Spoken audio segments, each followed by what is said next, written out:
Voy a empezar por cosas así un poco más genéricas. Sí, por favor. Sí. Yo las cosas concretas les tengo un cierto temor. Vale. Pues una cosa así tan sencilla y simple como saber de dónde nace su pasión por el derecho. Eso es muy fácil de explicar. Pues estamos precisamente en un cuarto de este despacho que explica muy bien porque de dónde nace mi pasión por el derecho, si es que se puede llamar así, aunque yo creo que es bastante aproximada. Sí, porque aquí está una parte pequeñísima del archivo del despacho de mi padre y un retrato de él, está ahí, y algunos libros, una muestra ínfima de su inmensa biblioteca, porque yo soy hijo de abogado, hijo de un abogado que era un abogado de verdad, es decir, que sabía muchísimo derecho y que fue un abogado de época en Granada, que es donde él estudió la licenciatura de Derecho, donde había nacido y donde hizo su despacho que ejerció desde el año 1932. Por eso nosotros cuando en nuestro papel de trabajo y de cartas, etcétera, decimos desde 1932, porque este despacho empezó con mi padre, que empezó en 1932, porque yo no me incorporé a la profesión, yo me incorporé muy tarde a la profesión, porque antes de ser abogado, yo me hice catedrático. O sea, yo dediqué todos los años primeros de mi vida universitaria y posuniversitaria a preparar la cátedra de Economía Política y Hacienda Pública de las Facultades de Derecho, que gané el año 1966. Y el año 1966, creo que fue el mismo año 66, o primerísimo, yo creo que fue el propio año 66, ya me incorporé a la profesión de abogado, con independencia de mi padre, pero lo hice. Y luego yo seguí con el despacho en Madrid. Pues yo vine a Madrid el año 70, a la Cátedra de Derecho Financiero de la Autónoma de Madrid, en Derecho. Yo fui el primer catedrático de Derecho Financiero y Tributario, porque esas cátedras se crearon porque la Cátedra de Economía y Política y Hacienda Pública, por donde inicialmente entré en la facultad, esas cátedras se dividieron.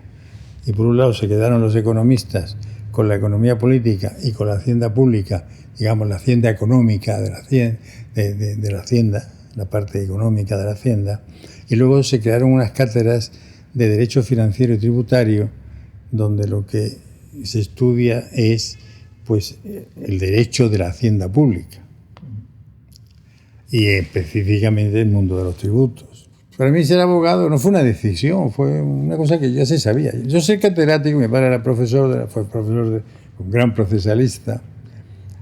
Y yo realmente de quien he aprendido en la vida las cosas y el oficio de abogado ha sido de mi padre. En la facultad he aprendido otras cosas, la vida me ha enseñado otras. Y he aprendido de mucha gente. Afortunadamente he tenido la suerte de tener muy buenos profesores. Pero quien me enseñó realmente, quien me ha dado a mí el sello de abogado, fue mi padre, que era una persona muy recta, muy seria, un gran profesional, un hombre de una integridad verdaderamente extraordinaria y que conocía su oficio maravillosamente bien. Porque el derecho procesal es al final el derecho. Es decir, el derecho nace para defendernos del poder, para defendernos de la opresión, para defendernos del daño, para defendernos de todo lo que nos significa pues una vulneración de nuestra intimidad, de nuestro patrimonio, bueno, de nuestro patrimonio moral, de nuestro patrimonio económico, de nuestro patrimonio intelectual. El derecho es el gran defensor de los débiles. Y por eso el desarrollo del derecho siempre ha ido en la línea, no como se cree que los juristas son conservadores. No. El jurista no es conservador. El jurista es, si se me permite, profundamente revolucionario. Porque el jurista es aquel que es capaz de poner orden en situaciones cambiantes de la historia del hombre, de la historia social de la humanidad, y es capaz de señalar los caminos en los que nos hemos puesto de acuerdo para poder seguir circulando sin enfrentarnos. Y entonces, en la medida en que el derecho es capaz de asumir toda esa realidad nueva, el derecho no es conservador. El derecho lo que es un gran estabilizador de lo nuevo. Y por tanto, la visión del jurista como retardatario, como apegado a tradiciones antiguas que no tal, es una visión completamente equivocada y completamente ignorante de lo que es el derecho, claro. Es más bien una visión, digamos, un poquito superficial, para decirlo suave. Esa es la...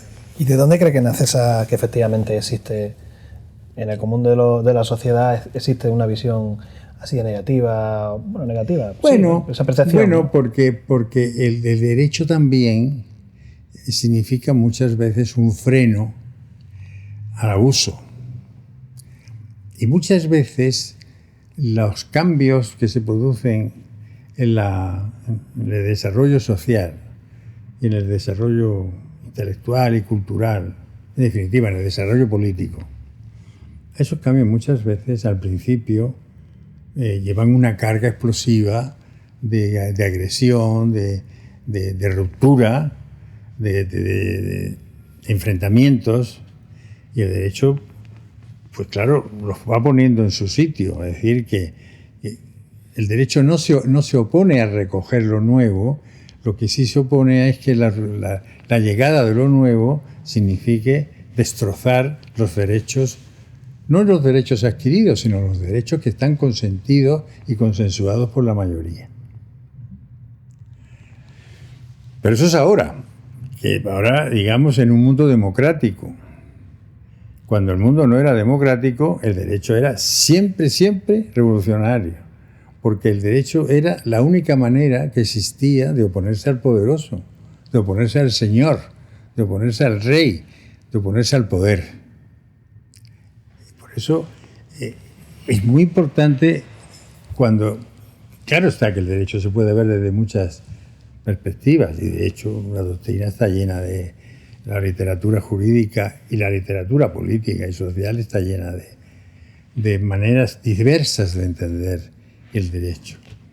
Pero es bien cierto que también se puede ver desde esta perspectiva, es decir, desde la visión de cómo el débil lucha porque el poderoso se tenga que sujetar a algunas normas y a algunos criterios y no sea omnipotente y no pueda arbitrariamente hacer lo que le dé la gana y disponer las cosas como le parezca bien, sino que tenga que sujetarse también a unas normas que se establecen de acuerdo entre todos. Para empezar, el derecho es siempre el resultado de un acuerdo. Porque cuando el derecho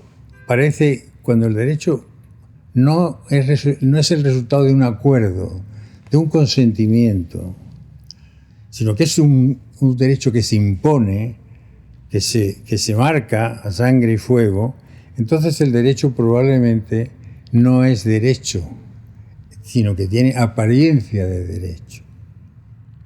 Porque la ley, aunque sea ley, puede no ser justa, puede no ser igualitaria, puede no ser segura, puede no ser solidaria, y entonces esa ley no es derecho. Esa ley ese es el derecho, ese es ese derecho, bueno, que después dio lugar a la Escuela Libre de Derecho y a todas esas interpretaciones, las que ahora por el momento no vamos a entrar, supongo. Bueno, o entraremos. O entraremos. Yo entro cuando usted quiera.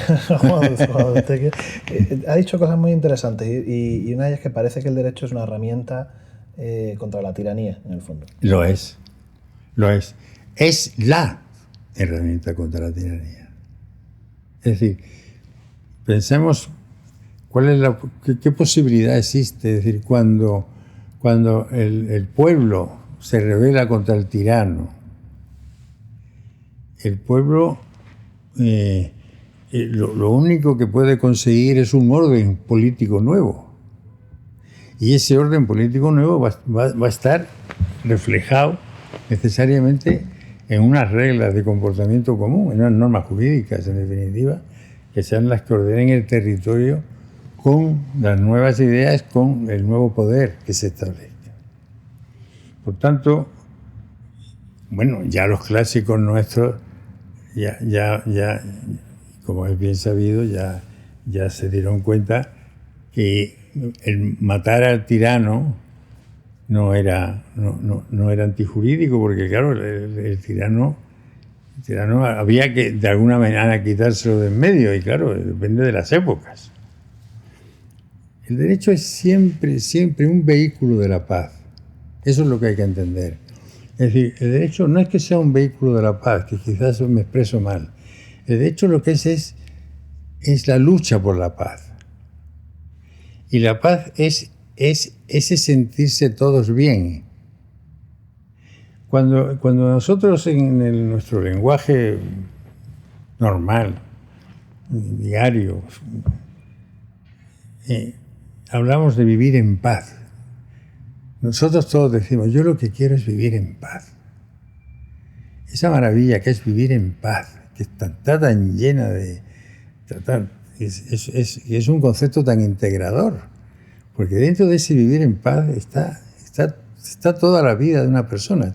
La persona íntegramente está ahí, resumida, ¿no?, en una frase, porque vivir en paz significa muchas cosas. Significa que uno está bien de salud, para empezar. Significa que está uno bien con la familia, que está uno bien con su trabajo, que está uno bien con los demás, que a uno no le amargan la vida a los demás, que a uno no se la estropean, que uno mismo no tiene una actitud de agresión, sino que uno vive en paz. Es una maravilla vivir en paz. Bueno, pues el derecho al final, el derecho lo que trata es de que se viva en paz. Pero para vivir en paz, la comunidad tiene que estar ordenada de manera justa e igualitaria. Porque si no, no se vive en paz. Porque claro, hay unos señores que viven con demasiada paz, pero hay otros que les falta bastante. Y claro, a los señores que les falta bastante, pues naturalmente pues se inquietan y se ponen en una posición que empezamos a tener ya un poquito de problemas. Y por eso el derecho es siempre algo bueno. El derecho por eso hay que luchar por el derecho, porque es que vale la pena luchar por el derecho. Luchar por el derecho no es una cosa caprichosa ni porque lo dice la Constitución, ni porque lo diga San Pedro. Es que verdaderamente es la única herramienta que tenemos, como usted decía, pues para poder manejarnos en este mundo de la manera más feliz posible. Por eso es muy hermoso dedicarse al derecho. Pero si se da usted cuenta, sin embargo, el prestigio de los juristas, todos ellos, todos nosotros, es muy bajo. Que la justicia no funcione bien no es solamente un problema de los jueces. No. Es un problema de los jueces, y es un problema de los fiscales, y es un problema de los funcionarios de los juzgados, y es un problema de los abogados, que no conseguimos entre todos tener un sistema judicial que verdaderamente ampare al ciudadano y se cumpla el mandato constitucional de la tutela judicial del artículo 24 de la Constitución. Claro, esto es un tema muy preocupante. Hay que hacer un inmenso esfuerzo para que la gente entienda que el derecho es absolutamente imprescindible, que lo protejamos, que lo mimemos, que lo perfeccionemos, que lo prestigiemos. Nadie se ocupa del derecho. El derecho es un niño perdido. Está en la calle. Nadie hace caso de él y es imprescindible. Es una cosa muy rara. No está entre las preocupaciones No, principales. el español no se preocupa. Yo no he visto nunca una entrevista de nadie ni nada que diga, no, aquí hay que preocuparse del derecho. El derecho hay que mimarlo, el derecho hay que amarlo, hay que fortalecerlo. Hay que hacerle ver a la gente que es muy importante que el derecho sea bueno y se aplique bien y se aplique de verdad y de una manera igualitaria. No. Aquí se habla de cualquier cosa. ¿De cuántas cosas se habla? ¿Cuántos son los problemas que hay? Ya sabemos que el paro, el no sé qué. Pero muchos de esos problemas a los que la gente sí responde que sí cuando le preguntan los que le hacen las entrevistas para las estadísticas, muchos de esos problemas lo que son en el fondo son problemas jurídicos. Por supuesto, todo esto no afecta solo al poder, al derecho tributario. Esto afecta a todo el derecho. Lo que pasa es que con el derecho tributario la lucha entre el poder y el ciudadano es muy visible. Es que cinematográficamente es más fácil grabar eso que grabar lo que pasa en el derecho de familia. ¿Qué pasa con esos niños que se quedan de pronto, esa familia en que la tutela del hijo va de padre a madre, de madre a padre, pasando por la abuela y no sé qué, y el niño al final es la víctima de un tráfico enorme de normas que están mal calculadas, de jueces que aplican mal el derecho? Porque el problema del juez consiste en que el juez tiene un gran poder, pero tiene que hacer un uso del poder, yo diría que un uso humilde del poder, no un uso soberbio del poder. Porque si el juez hace un uso soberbio del poder, entonces empieza a haber una actividad judicial abusiva, lesiona los derechos del ciudadano. Cuando el juez entiende que la ley dice esto, pero que aquí lo que hay que hacer es, lo que hay que decidir de verdad, lo que es justo no es lo que dice la ley, es lo que él dice. Entonces, ese es uno de los grandes, y ese peligro está denunciado. Es una nueva vulneración del derecho en ese sentido. Claro, hay una vulneración muy grave, porque el juez no está aquí para crear derecho, sino para aplicarlo, para interpretarlo correctamente, pero no para por el camino de la interpretación establecer un nuevo derecho, que a él le parece oportuno.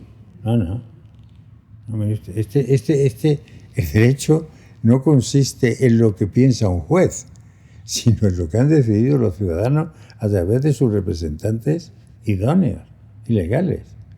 Por tanto, todos los que van por ese camino de darle libertad al juez, creyéndose que esa es una justicia más directa, más cercana al ciudadano, más humana, más de la calle, más entendible, No, no, no, no, no, no.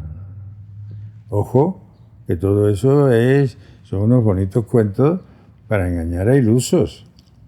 No, no, por ese camino a lo que se va es a la destrucción del derecho.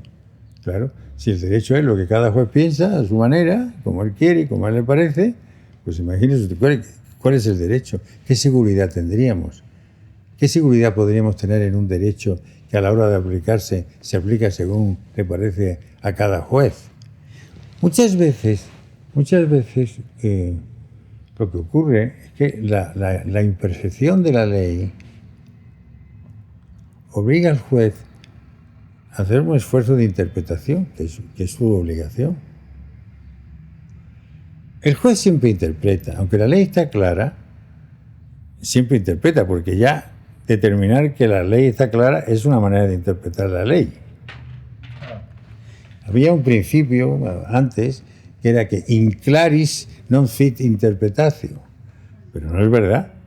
Siempre que se aplica la ley, tú la estás interpretando. Y eso será así, y es así, será siempre así. Y ha sido siempre así. Lo que ocurre es que una cosa es interpretar la ley y otra cosa es saltarse la ley a la torera y decir que la ley dice lo que no dice. No, la ley dice lo que dice. Lo que no puede usted es ensanchar los límites de la ley. Es decir, una interpretación extensiva o restrictiva. La interpretación no es extensiva ni restrictiva, la interpretación es la interpretación.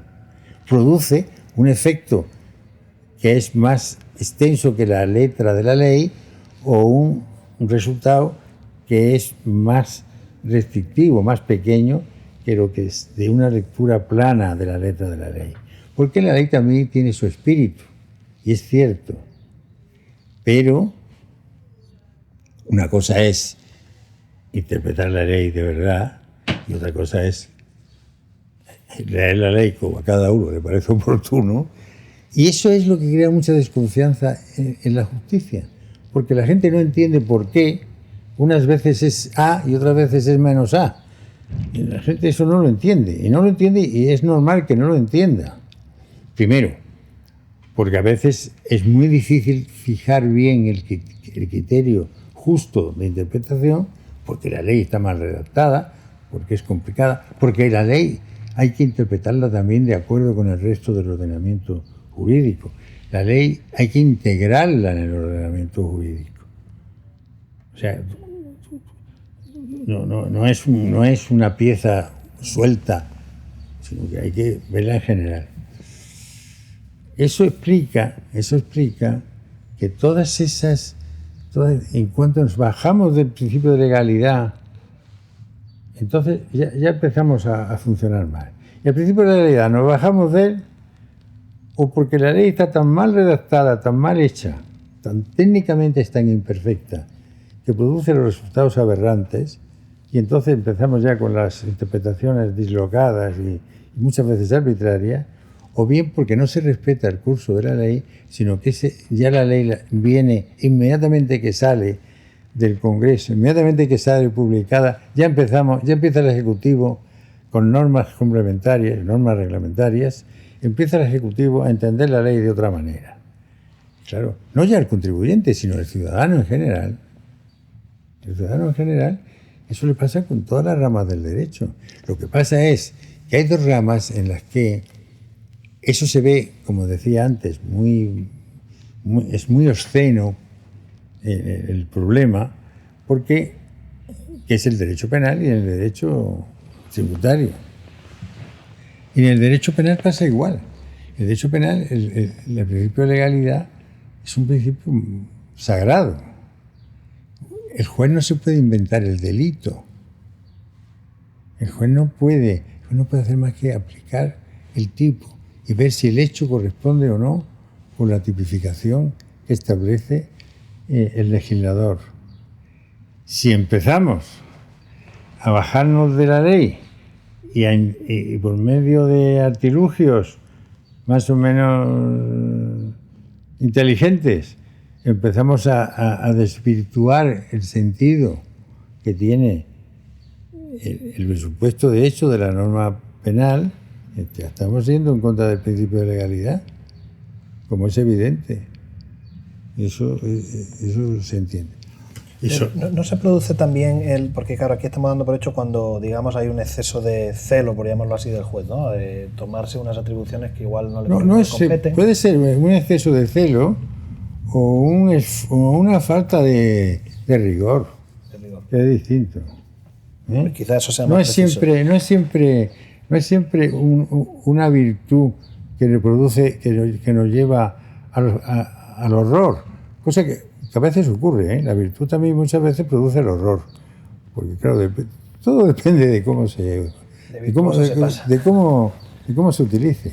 Pero también me encuentro en este documental con situaciones en las que los jueces no tienen una formación específica en tributario, adolecen de una formación que les sería muy útil y frente a determinadas situaciones les cuesta mucho. Sí, eso también es verdad. Y además Sí. tienen, digamos, encuentro que la agencia tributaria tiene unos medios apabullantes y la justicia tiene unos medios muy mermados. O sea, hay una descompensación muy fuerte. Esos son distintos problemas.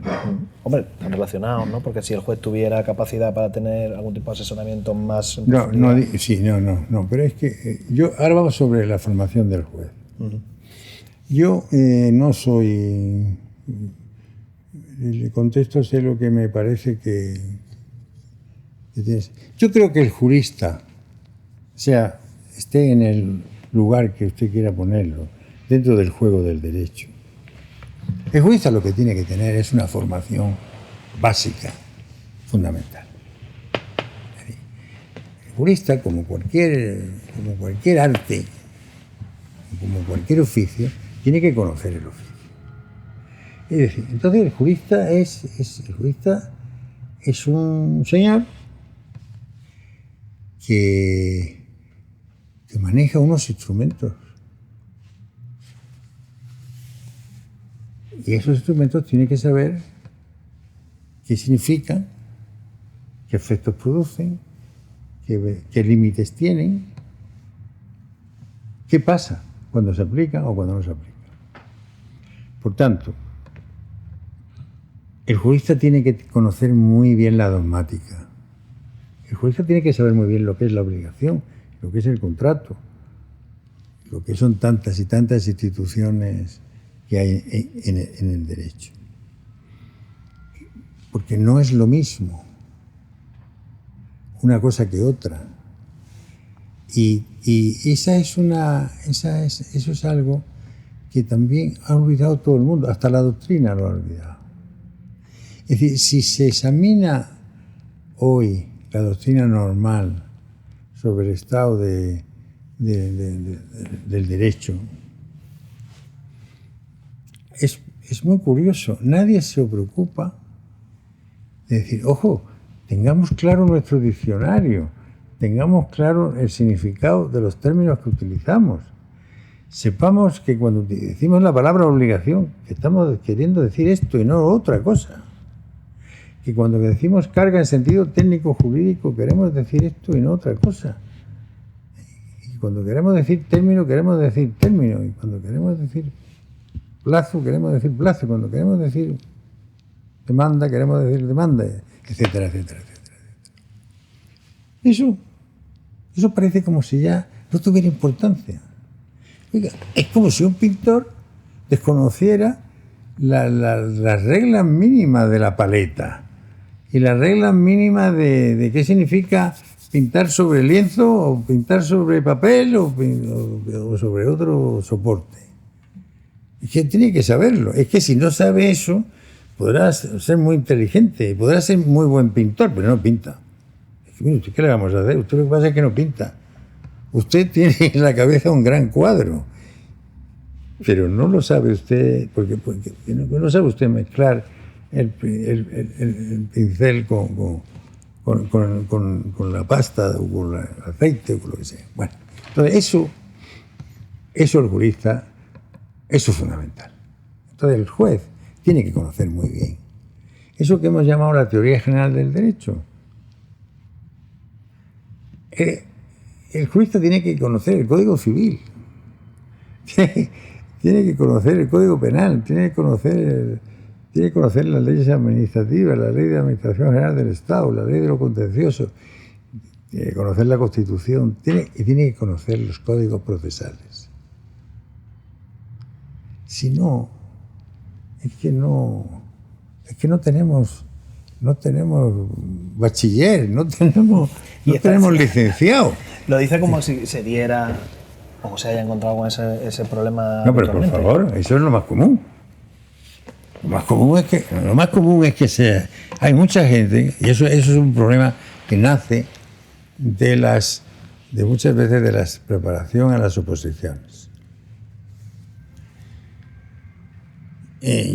Ya en mi época, y supongo que en mi época quizá más que ahora, porque ahora hay más salidas, pero la vida económica es mucho más rica y por tanto la capacidad que tiene un jurista de encontrar trabajo es manifiestamente mayor que en mi tiempo. Pero en mi tiempo, pues había gente que pensaba que lo que tenían que hacer es preparar la oposición a notarías desde el primer día que entraban en la facultad. Entonces, ¿qué duda cabe que los notarios tienen por ejemplo, los notarios normalmente tienen una gran preparación jurídica? Pero claro, si esa preparación jurídica no viene iniciada, no ha sido iniciada con una preparación profunda sobre la teoría general del derecho, todos son píldoras.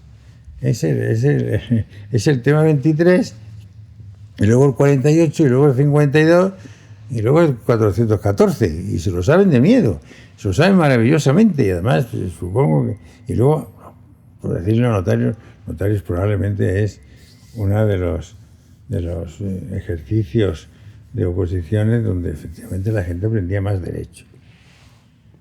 Pero, con todo, si no sabes manejar bien los instrumentos, si no los conoces, es decir, si no conoces la ciencia del derecho, el derecho tiene su ciencia. Lo mismo que el señor que estudia las piedras preciosas, pues ese señor de la gemología, pues es una ciencia y sabe cuáles son las características del rubí, cuáles son las del diamante y cuáles son las de la no sé qué. La sabe. Y lo sabe distinguir si es un rubí o no es un rubí, o si es una cosa u otra. ¿Por qué? Porque sabe lo que es un rubí, cuáles son sus características, qué color tiene, qué densidad tiene, en fin, las características que tenga el rubí, que obviamente no sé cuáles son. Porque esa es la ciencia, tiene una ciencia que es la gemología. Conoce la ciencia de las gemas, de las piedras preciosas. El jurista tiene que conocer su ciencia. Como el médico tiene que saber anatomía y tiene que saber fisiología. Porque es que si no, ¿a dónde va? Claro, si no sabe lo que hay aquí, ¿cómo va a curarme nada? No, es que es muy buen dentista. No, perdóneme. Como no se sepa bien la anatomía general y la fisiología y no conozca bien la patología general, pues será muy buen dentista, pero no será médico. Y sabe Dios la que me puede organizar.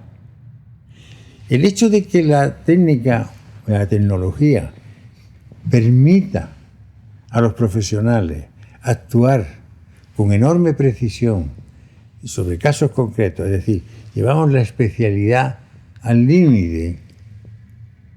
Eso que oímos todos los días. No, ese señor ese sabe de rodilla. De rodilla. No. Es evidente. Voy a lo del juez que planteaba usted. Ese médico que sabe más que nadie de rodilla es el señor al que tiene uno que ir para que le cure la rodilla. Pero como ese señor sepa solo de rodilla, mal tema, porque no sabemos la que nos puede organizar. Porque a lo mejor no sabe por qué se ha producido el problema en la rodilla que tengo en la rodilla. Que sabe de dónde viene. Al jurista le pasa igual, al juez le pasa igual. Hace falta que el juez llegue a un momento en que conozca de una manera más específica una parte del derecho, para que pueda profundizar más, pueda conocerla con más detalle, pueda manejarse más hábilmente desde ese punto.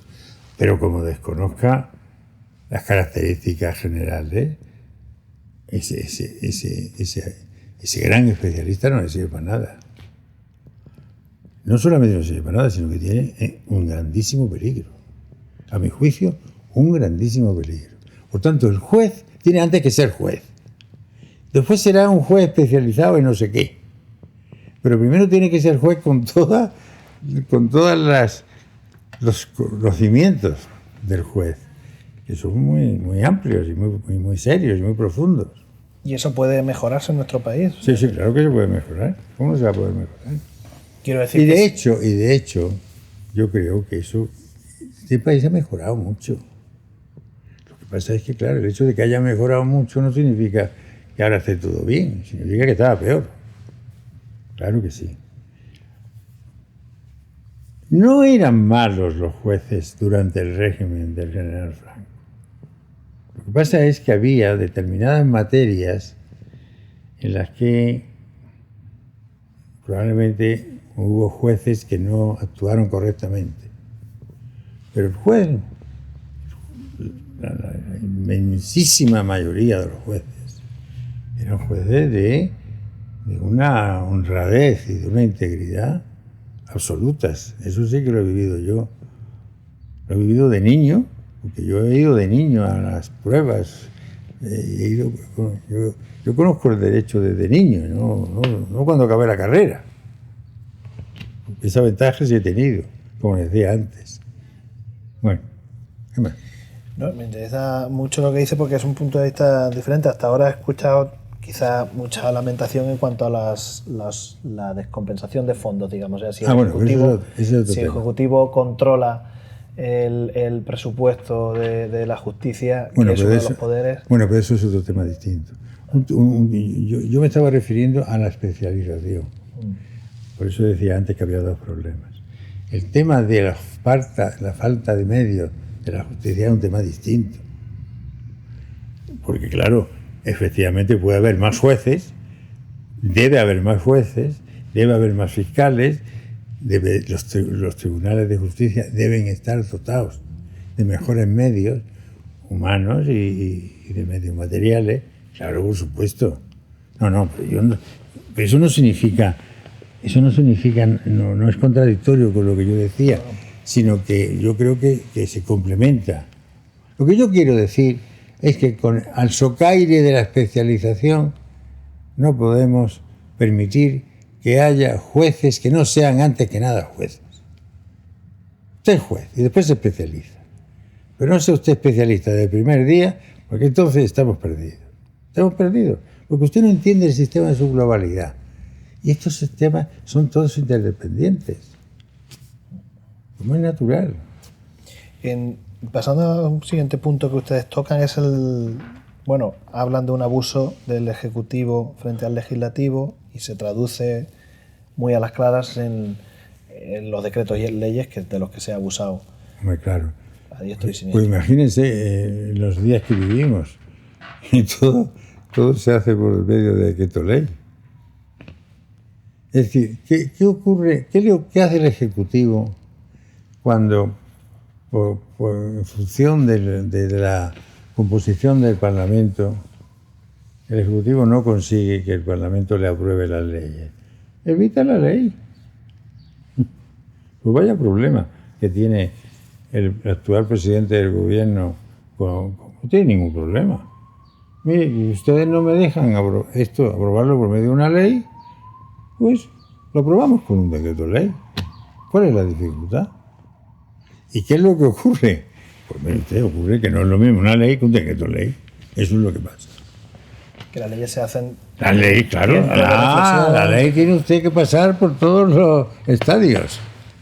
Tiene usted que discutirla, tiene usted que hacerle en fin, el camino de la ley es un camino penoso, es un camino duro y difícil y largo y pesadito.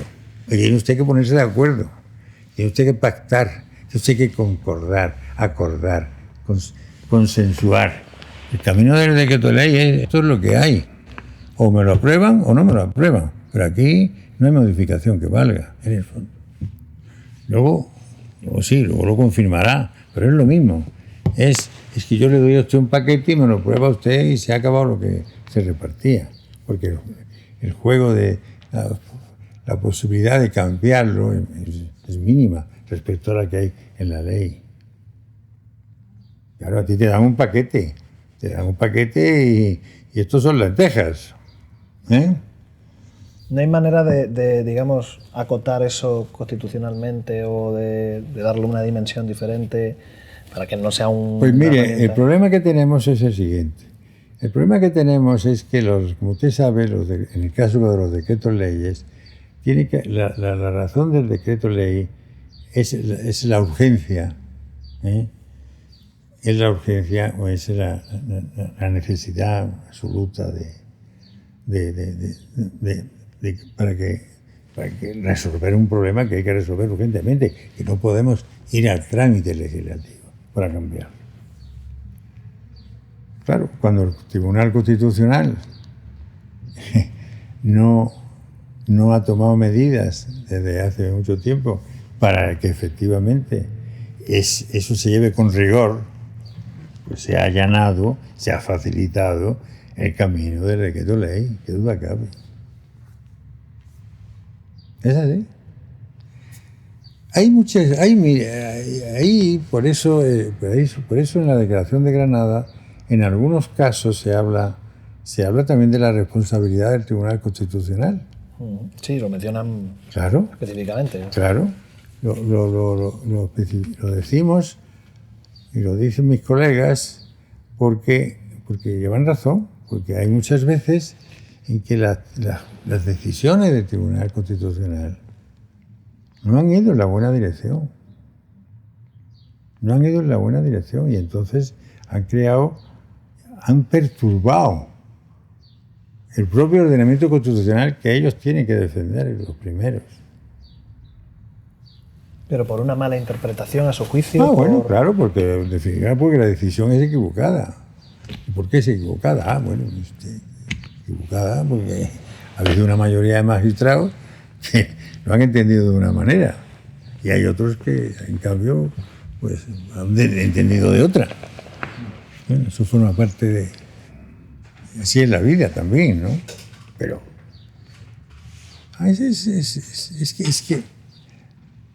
Claro, es que si consiguiéramos hacer las cosas siempre bien, claro, el mundo sería muy distinto. Es normal que haya muchas imperfecciones. Claro, hay muchas imperfecciones, pero hoy hay Tribunal Constitucional y hay Constitución. Yo me pasé muchos años de mi vida que no había Tribunal Constitucional, ni Constitución, ni nada que se le pareciera. O sea que ahora nos quejamos porque nos estamos convirtiendo en celosos, en fin, defensores de lo que tenemos que ser. Pero no se nos puede olvidar de dónde venimos. ¿Tiene algo que ver de dónde venimos con cómo funciona actualmente el estado de cosas? Pues yo creo que la historia siempre tiene que ver con el presente. ¿En qué medida? Eso dependerá, en muchos casos.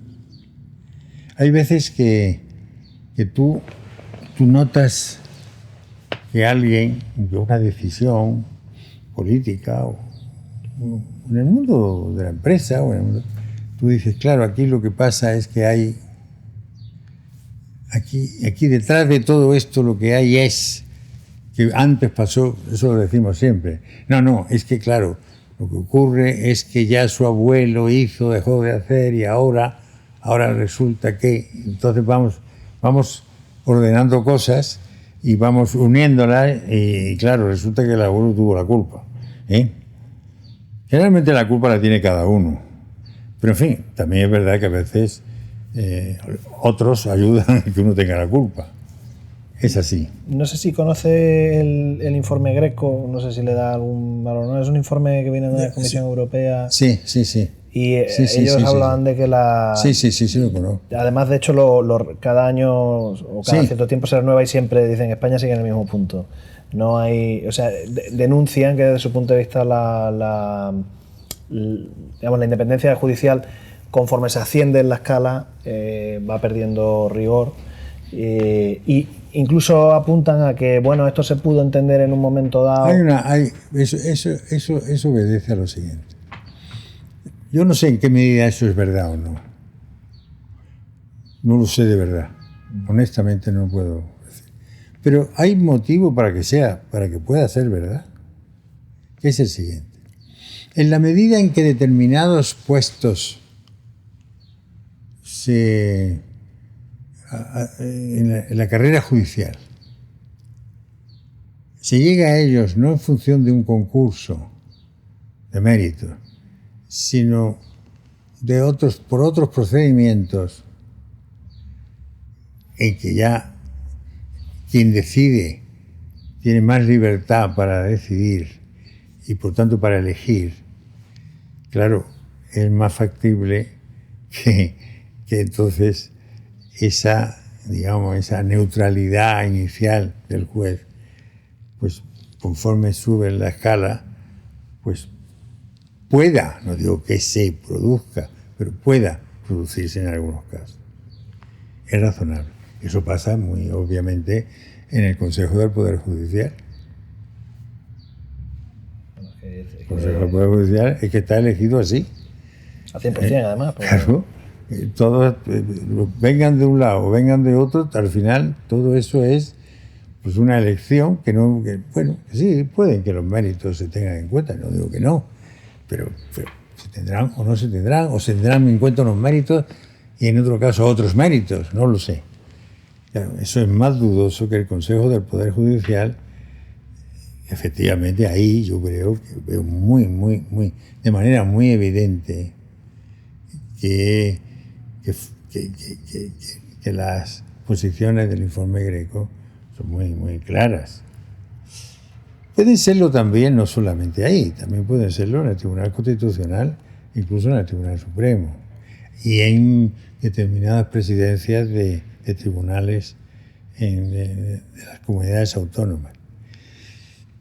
Claro, pero el juez que está en su juzgado normal, claro que ese juez goza ese juez no es sospechoso.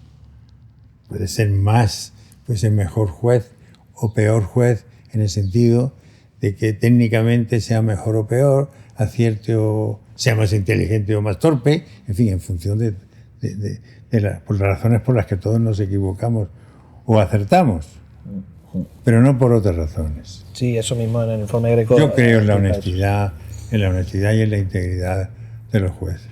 Creo que de verdad.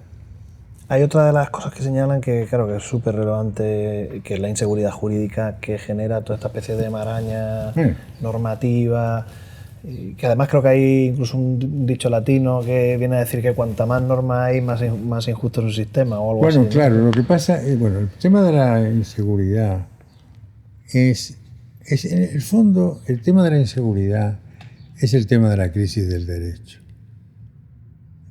Es decir, la seguridad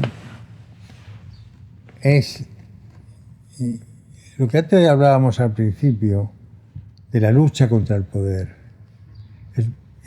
Si lo vemos desde el prisma de la seguridad es muy obvio. Lo único que nos protege del poder, de los poderes, es el derecho. El derecho es el que te protege del poder ejecutivo.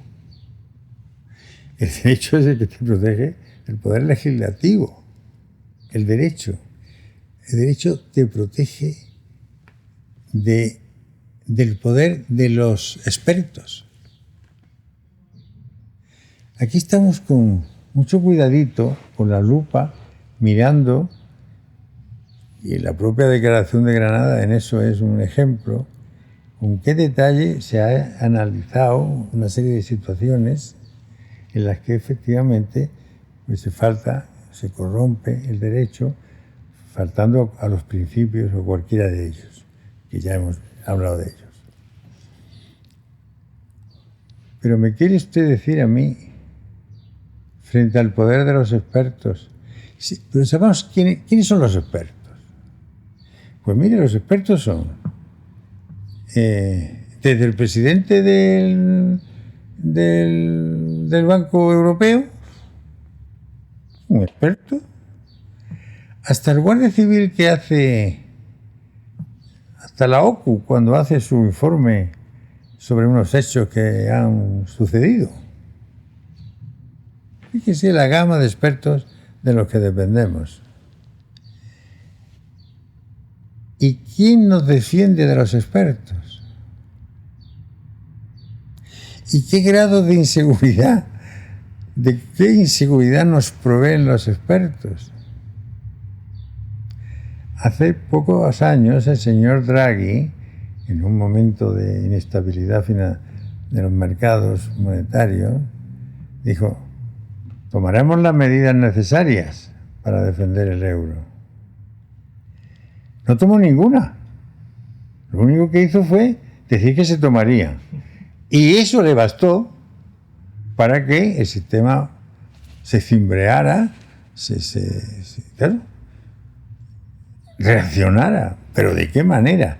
Y esas reacciones del sistema significan que hay unas personas que ganan y otras que pierden. Que ganan mucho, que pierden mucho según su grado de exposición. Y no lo ha dicho un juez, ni lo ha dicho el legislador, ni lo ha dicho nadie, lo ha dicho un señor. Señor que naturalmente tiene que existir, porque los expertos tienen que existir, pero tienen que ser responsables. Si no son responsables, entonces, cuénteme usted una historia de tiranos que me voy a morir de risa. Claro, porque existen de esos tiranos que son muy malos y les sacan la piel a la gente, ¿no? Así, a tiras, ¿no? Son sangrientos y son seres repugnantes, y lo son. Pero ¿qué me dice usted de estos tiranos que nos arruinan o nos enriquecen sin que podamos decir ni mu?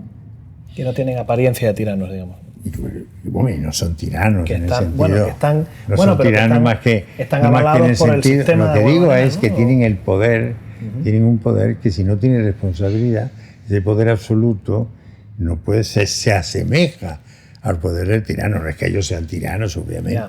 Bueno, pero no son tiranos. Ellos son unos señores que ejercen su expertise, la ejercen con el poder que tienen, que le han dado, bueno, pues el consejo. Pero lo que quiero decir con ello es que todo el mundo que tiene poder tiene que inmediatamente tener responsabilidad, porque si no la tiene, estamos ante unas situaciones que jurídicamente son intolerables. Eso es lo que quiero. Es que ha tocado un aspecto que me interesa porque me lo encuentro incluso como justificación, que no es su caso lo que está haciendo todo lo contrario. Para, digamos, o sea, se recurre al personalismo muchas veces, es decir, para garantizar que se van a cumplir derechos. Por ejemplo, no se preocupe usted que nuestros jueces son muy buenos, o no se preocupe usted que nuestros políticos son estupendos. Perdone, pero debería haber un marco que asegure que no haga falta que yo crea que estos señores son muy buenos. No, por supuesto, estoy completamente de acuerdo con usted. No participo del criterio. Claro que el factor humano es muy importante. ¿Quién va a negar un hecho tan evidente? Pero la seguridad no viene de los jueces, viene del derecho. Es el derecho el que te da la seguridad. Te da la seguridad ante la adversidad, ante la enfermedad, ante las catástrofes naturales. Solo la medida en que el derecho puede proveer de medios preventivos o después de respuesta ante el desastre, solo existen armas jurídicas, no existen otras. Entonces, eso es muy importante entenderlo. Y darse cuenta que los poderes son el poder del mercado. El mercado es una cosa que está ahí, que hemos asumido todo, que tiene que estar. Eso es así, eso es inevitable. Es tan inevitable como la muerte. El mercado es el mercado.